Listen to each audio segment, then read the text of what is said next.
Nandito kasama ko maraming kaibigan, siguro mga 6 kami. At pumunta kami doon sa medyo madilim na lugar. Ghost hunting talaga ang ginawa namin. Panahon ng paggunita sa mga yumao nating mahal sa buhay. At tuwing panahon na ito ay hindi rin nawawala ang mga kwentong kababalaghan at katatakutan o yung mga tinatawag na supernatural. Ikwentuhan ko muna kayo ng mga karanasan ko dito, lalo na nung kabataan ko.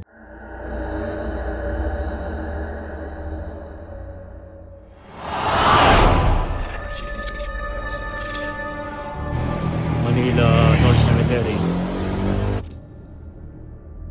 At samahan niyo ako sa aking pag-ikot sa loob.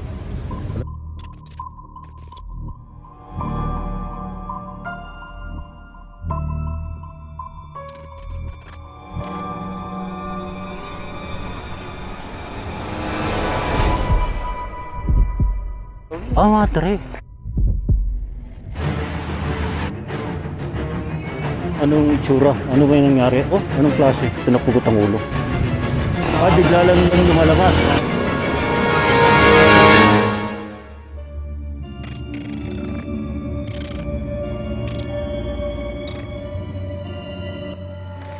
Mga ka-adventure, naku, mismo pa lang si Pangulong Ferdinand Marcos Jr. Nag-ghost hunting pala sa Malacanang. Mantakin mo yun.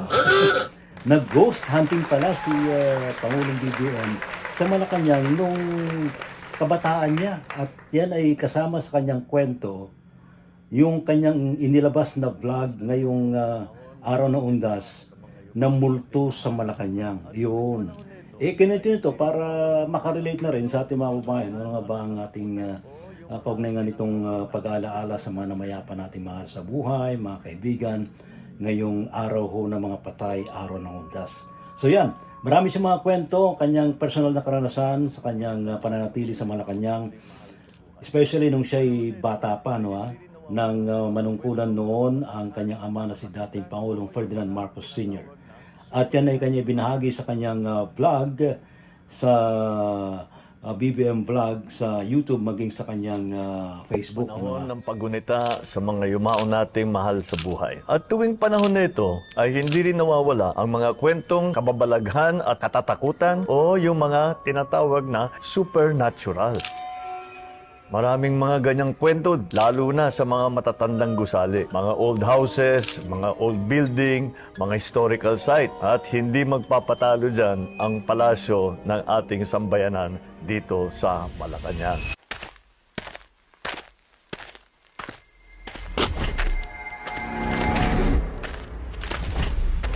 Itinayo ang Malacanang noong mga 1750s ni Don Luis Rocha Camina.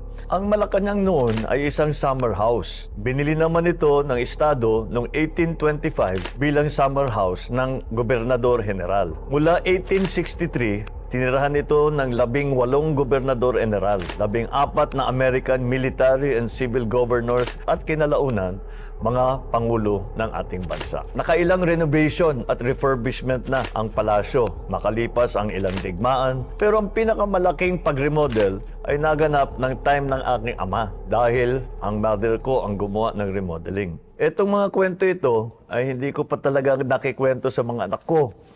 Baka matakot kasi. Pero since Undas, Halloween naman, kikwentuhan ko muna kayo ng mga karanasan ko dito, lalo na nung kabataan ko. Dito mismo, dito sa tinatawag na reception hall, nung una kaming dumating dito sa palasyo, yung mga security namin paggabi, dito natutulog at naglalatag sila dyan ng kama at dyan sila natutulog. At balitang-balita na kung minsan sa gabi ay may dumadating na ginigising sila na ang tawag nila si Father Brown. Sabi ko, bakit sino ba si Father Brown? Nung tinignan namin ang kasaysayan dito sa palasyo, meron daw talagang Father Brown na Amerikano na dati, nung panahon ng Amerikano, ay nandito nagtatrabaho. At ngayon, ay mukhang hindi na umalis dito sa palasyo. At pinupuntahan nga ang ating mga security natin. Paggabi, meron daw silang nararamdamang gumigising sa kanila. Baliwala na sa kanila. Sabi nga, kagabi, ginising na naman ako ni Father Brown. Nung ako'y nakatira sa isa dun sa mga guest room at ginagawa yung kwarto ko, kasama dito sa, malapit dito sa tinatawag na state dining room kung saan kami mag-cabinet meeting ngayon. Minsan, gabing-gabi na, umuwi ako, sinasara ko lang yung pintuan mula doon sa kwarto ko. Pagbukas ko ba naman ng pintuan, nakita ko biglang gumalaw yung mga buwan. Nagsisisigaw ako dito. At tumakbo ako. Sinabi ko, sinuko ko sa security. Sabi ko, may multo, may multo, may multo. Sino yan? Si Father Brown lang siguro yan.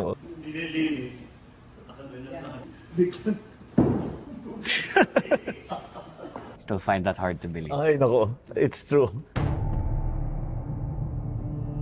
Tapos nakita niyo dito sa palasyo, maraming chandelier.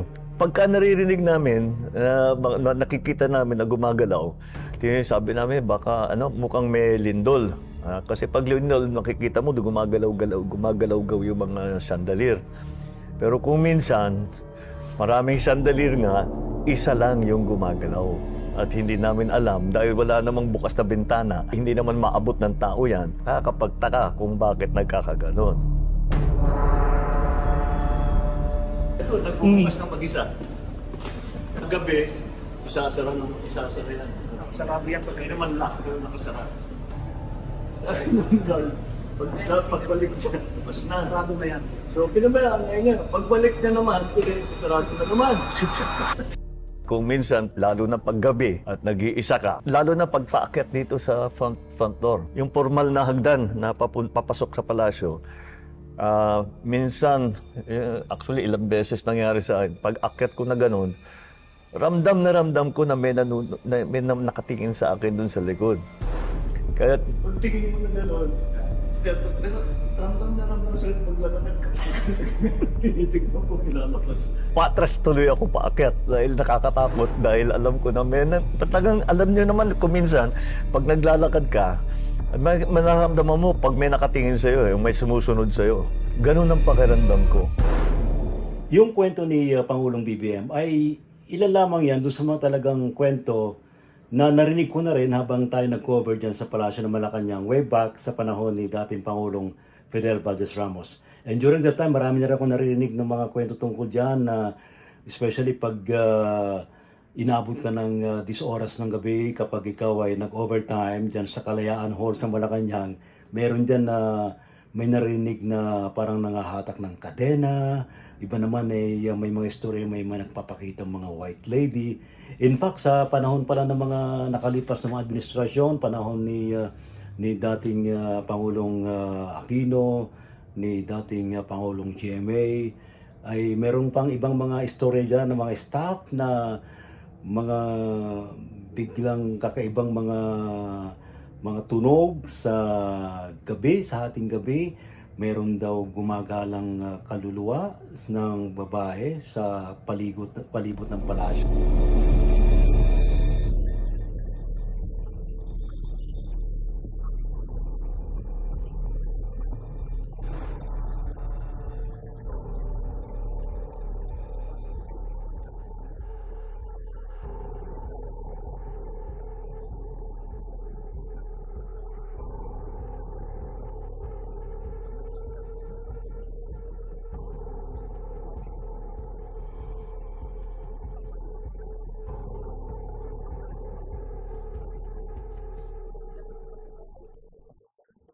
Parang akong may tao sa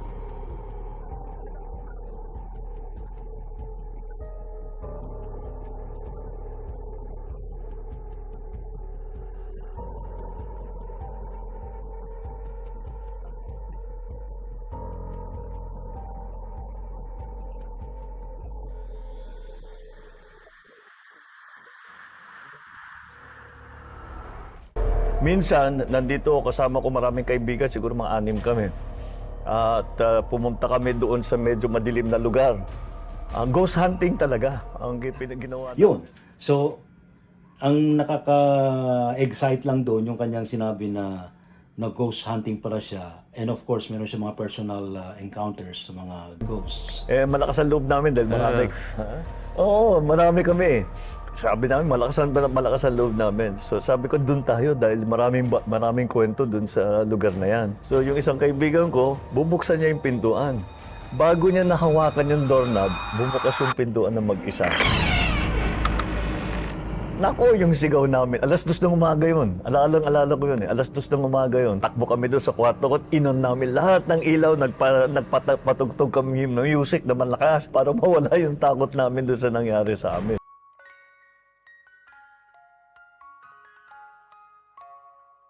Yan po ang mga kwentong kababalaghan ng makasaysayang palasyo ng Malacanang. Well, ito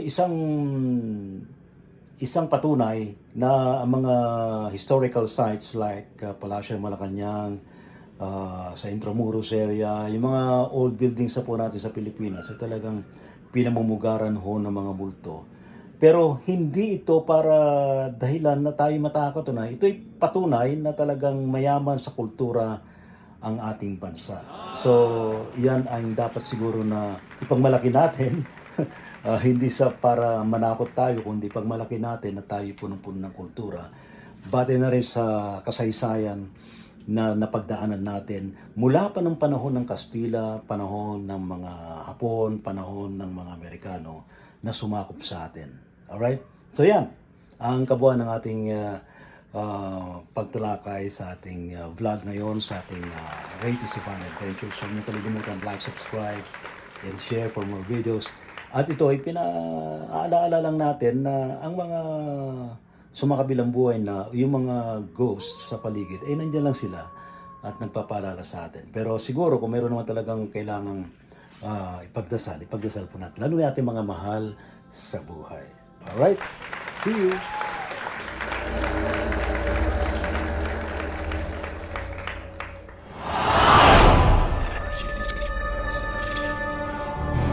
Manila North Cemetery.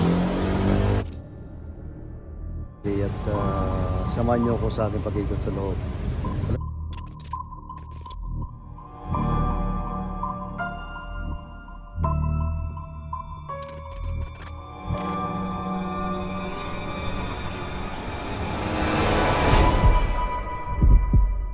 Madre.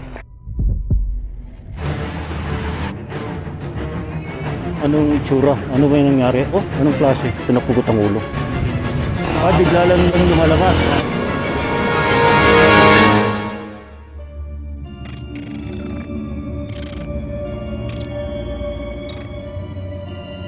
Like, subscribe,